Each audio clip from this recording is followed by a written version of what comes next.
Welcome, everyone. I would like to welcome everyone to the Their World and Global Business Coalition Education Key Series conversation. In September, Their World and Global Business for Education launched The Key, a resource to help people make the case for education. While quality education is essential for all young people, as a result of the pandemic, it has been on the chopping block for many government budgets as well as for many corporate social responsibility boardrooms. The Key is a resource which demonstrates how education is essential to unlocking aspects of social and economic development for economic growth, health outcomes, equity and inclusion, as well as climate change and peace and safety. You can visit The Key at thekey.theirworld.org. Throughout the year, we will have set conversations about how education unlocks wider education opportunities, as well as this week during the 1 year anniversary of many of our school closures around the world, including here in the US. We are looking forward to a conversation with our first guest, Kwesi Mitchell, who is the Chief Purpose Officer at Deloitte, to discuss how education is a key economic recovery tool, and we can utilize it in order to move our entire countries and communities forward. Throughout the year, today we are going to look at the economic recovery through the lens of youth skills and local communities in the United States and around the world, and to explore the role that business leaders working with government officials on the local level can do to ensure that young people everywhere have the education and skills needed and that they are prioritized. For those viewing this on our website, please ask questions using the chat box below.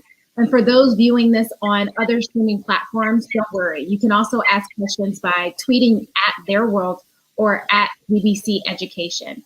Kwesi, thank you and welcome to our first key conversation during our series. Thank you so much for having me, Tamara. I am super excited about this particular discussion because, as you know, that this is a topic that's near and dear to my heart and something that's been a focus for us at Deloitte for years and years now. Well, I'm happy to hear that, especially as we think about the first question, which I would love if you can elaborate more. We know that COVID-19 disrupted education for more than 1.5 billion young people. And from your perspective, why do you believe that education can be seen as an important factor to move us closer to recovery? Yeah, it's been interesting just looking at the magnitude of that number, 1.5 billion children, right? And I think about my own personal path, and Tamira, I believe you know it well, where I viewed education as the means by which I gained skills and was able to enter into a lifestyle that fundamentally my grandparents could not afford. And definitely from the standpoint of being able to enter into different aspects of the economy in such a way that I could improve the well-being of my overarching family. So knowing that we're in the situation where so many children have had school disrupted for them, and they're at a loss in the ability for those skills that we're going to pave a pathway for them in the future have been fundamentally disrupted and perhaps set back by a period that's even longer than what they are out of school, to me is incredibly challenging and is an area where we within the private sector fundamentally need to lean in. That compounded by just the impact that it's had on others, people who are even beyond children, such as the caregivers who have been taking care of them for years and years. I feel like we have entered into an area that we need to fundamentally rethink the way that we approach different aspects of building skills so that people can have a better, brighter future on the other side of this pandemic.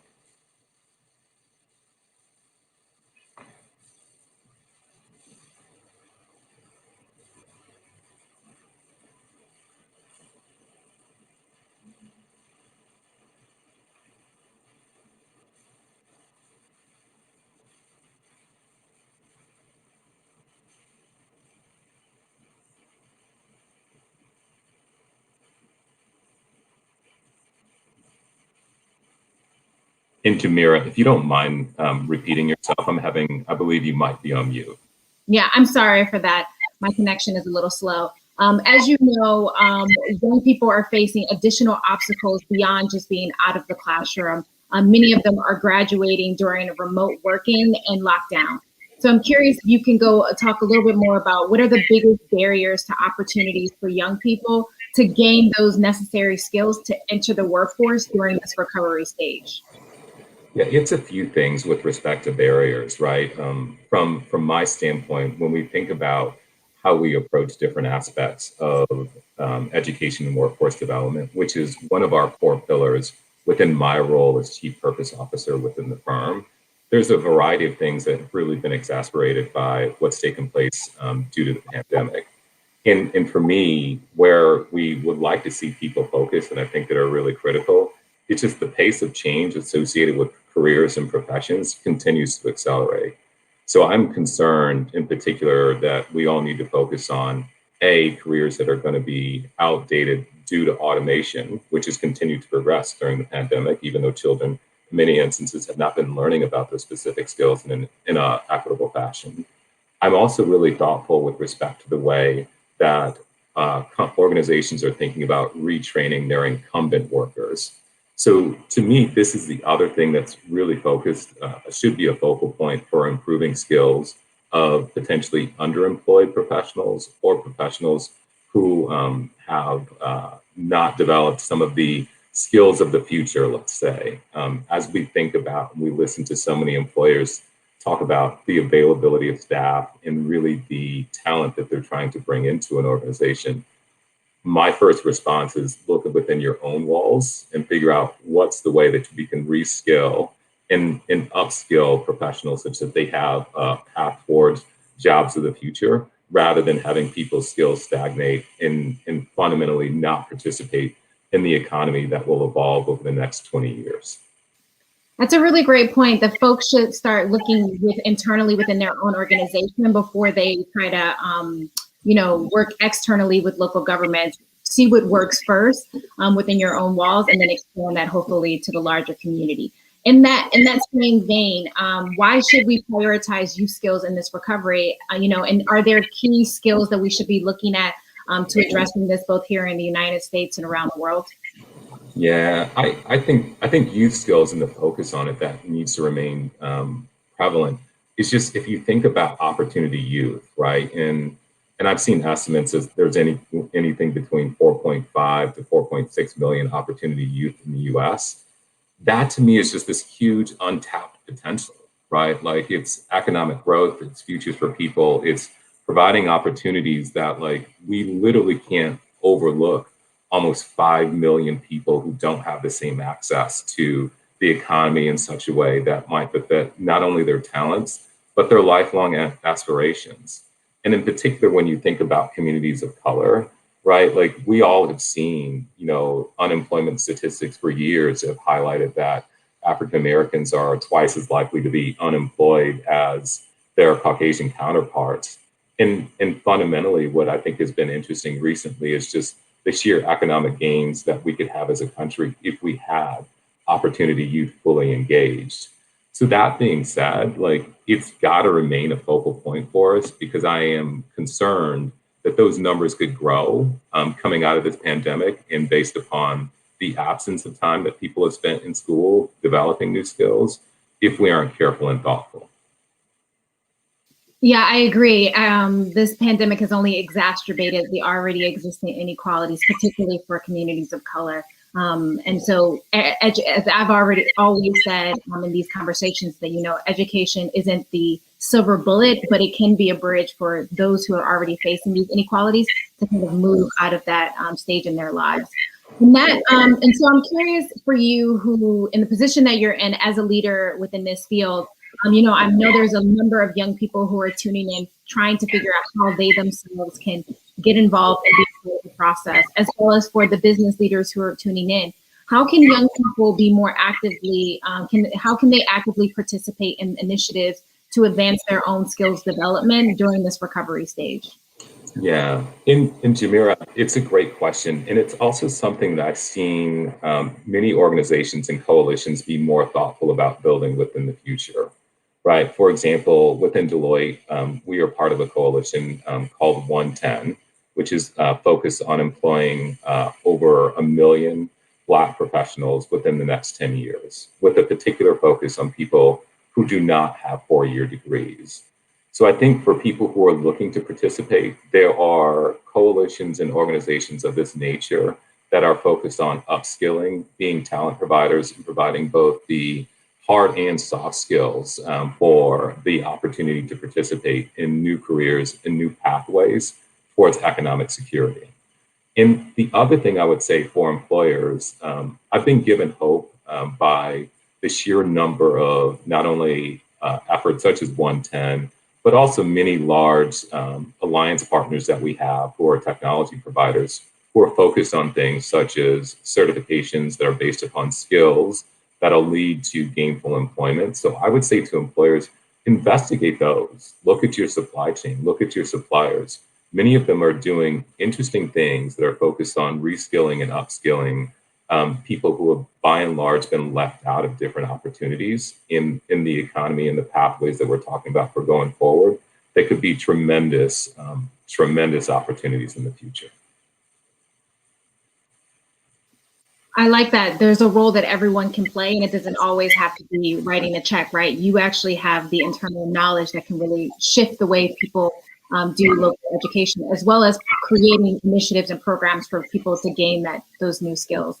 Yeah, and Jamira, I would say to that, like it's a great point that you just made on beyond writing a check. And really the way that I'm trying to do many things in my current role is, yes, the check writing is important, but what's the additional things that we can learn from the skill sets of our people, from our voice, our support, and things of that nature. So it becomes an integrated package. And that's why I think when we think about skills friendly cities, right, it's really, really critical because I feel that there is kind of place-based, unique ecosystems that need to be created to really amplify, the development and us attacking different aspects of, opportunity youth and driving the skills, into our regional environments for the future, such that we can fundamentally change what some of our major cities look like around the United States in a very thoughtful and considerate fashion.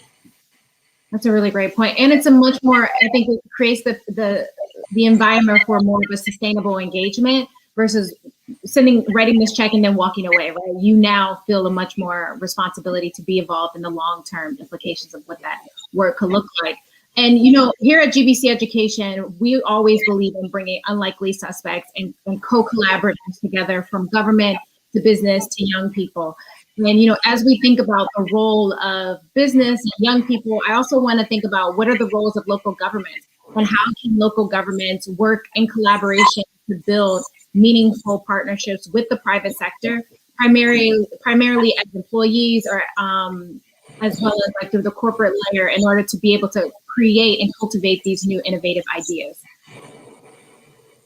I think it's a good point, right, in many respects, because I do feel like there's the full understanding of the challenge that's in front of us.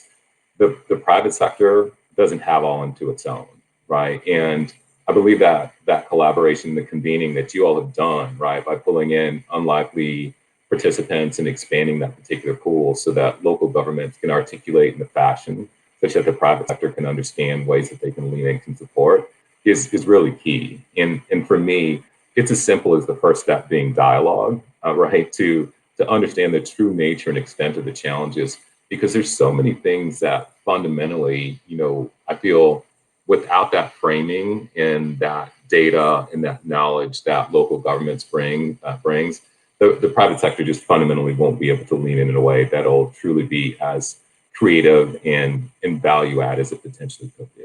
So it's one of these situations where it's going to take a village, because these are complex challenges that did not arise overnight, nor are they going to be mitigated within the next 6 months. Exactly. No one should be working in silos right now. We should all be finding ways to work together and to maximize resources. You mentioned a few minutes ago our Skills Friendly City initiative, which we're launching later this year, with the idea of what does it look like to bring local governments together with the private sector and young people and service providers to think about how cities can create skills-friendly environments to enable for young people to gain the necessary skills to move to long-term and short-term employment. And I'm, as an organization, a company like Deloitte, who's been involved in our skills work for a number of years, I'm curious why you all see the skills initiative so important and why you continue to be engaged in this process. Yeah, it's been a great partnership for one reason, right? And I think the thinking that has gone into, right, really the items that we should be focused on moving forward in the future, to me, have been transformational in a number of distinct ways, right? And from my standpoint, when you think of like large organizations such as a Deloitte, and other, or you think about Fortune 1000 companies, you have, unique needs based upon the environments that you operate. It's not Mhm. Deloitte has a singular office that's located in, let's say, Washington, D.C., where I live, that is going to be able to have us address everything in a consistent fashion in a way that is meaningful going forward.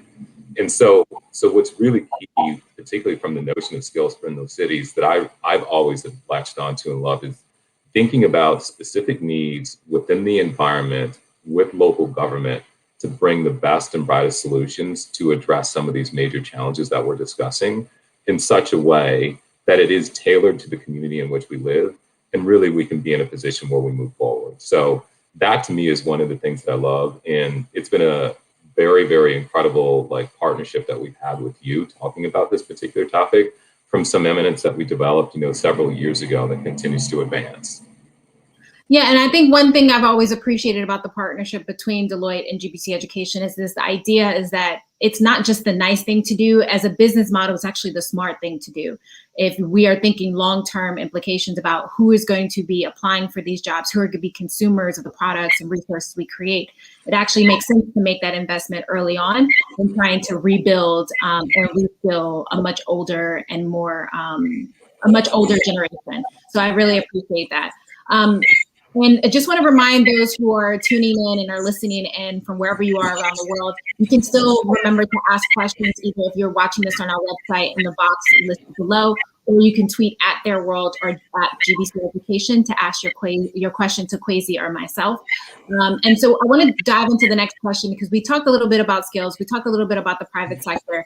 How can other companies potentially become involved in this initiative and take up not just global education as a priority, but also specifically skills? I'm going to defer that one to you first, because you know this one really, really well, and I'll be happy to add on afterwards.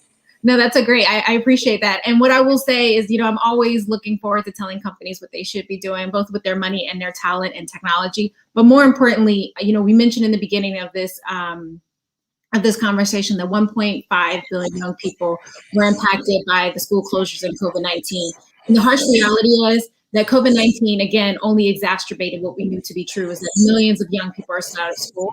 And so the ways in which corporations and companies and individual business leaders can be involved is to sign up to be a partner in this collaboration, where we're going to actually launch a competition for cities around the world. I mean, specifically starting here in the United States, to be able to move their city closer to a skills-friendly city, looking at everything from workforce development programs to education to environment to transportation, to really help to cultivate a place and space where young people not only want to be, but also can live and thrive and work.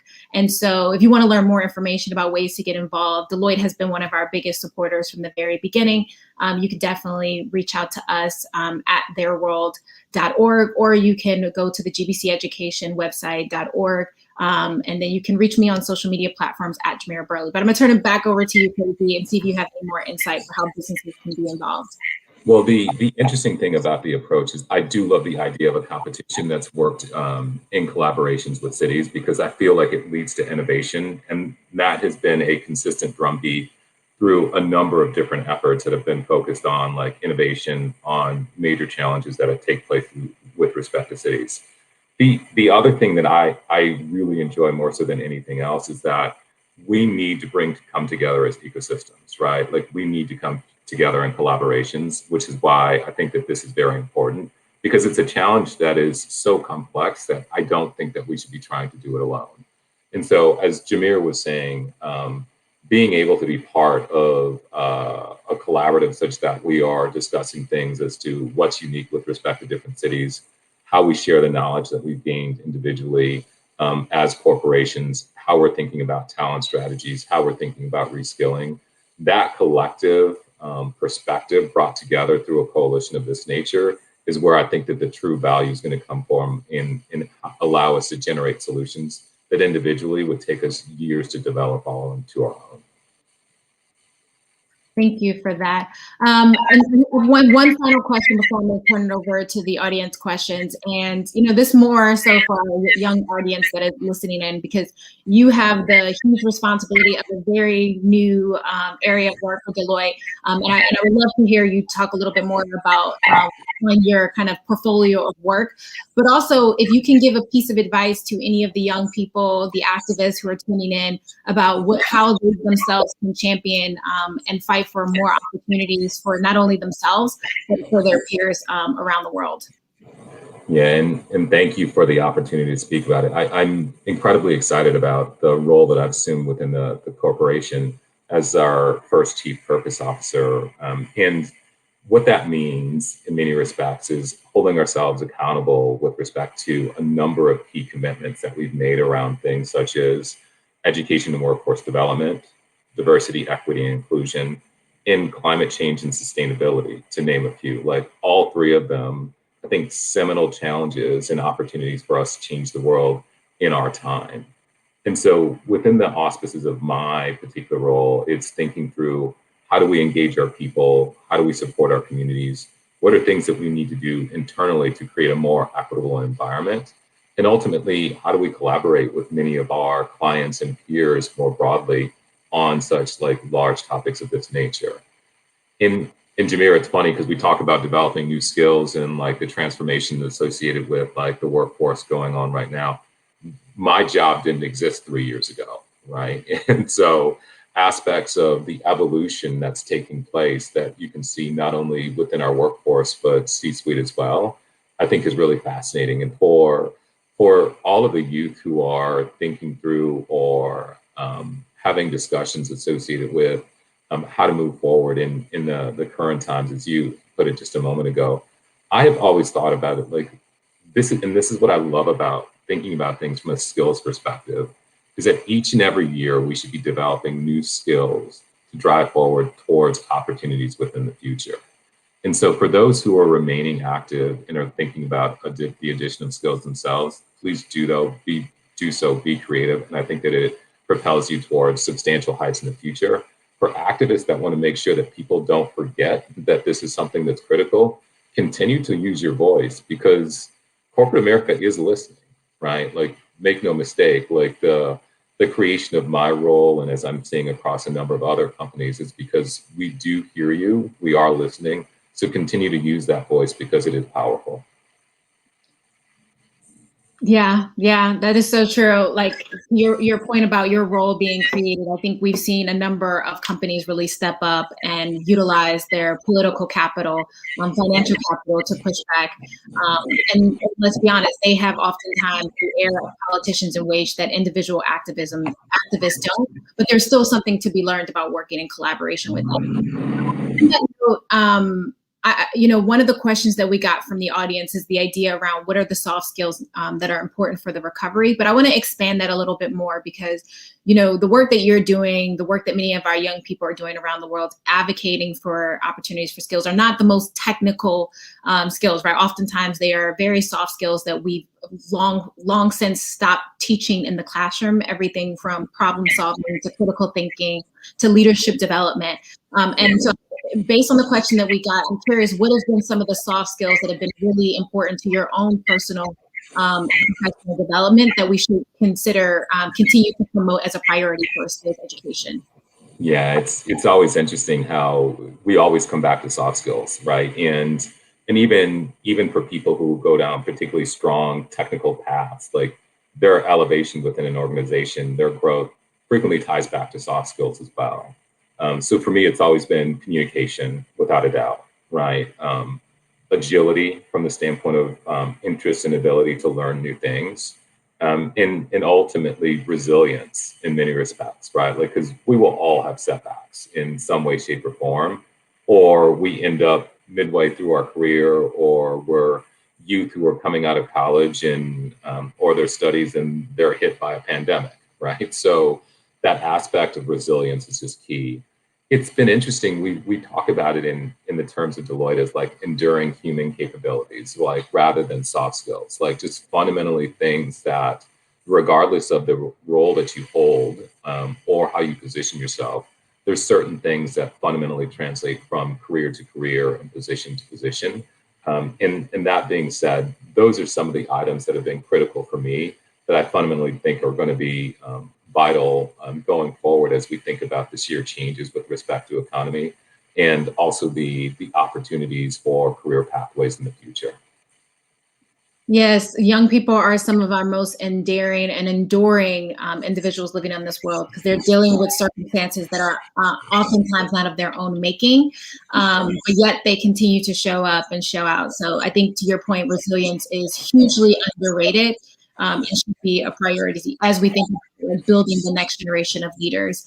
And last question that I'm going to ask you from our audience, because I think it kind of is very reminiscent of what we've experienced for the last few months, where many of our students, experiencing education remotely at home.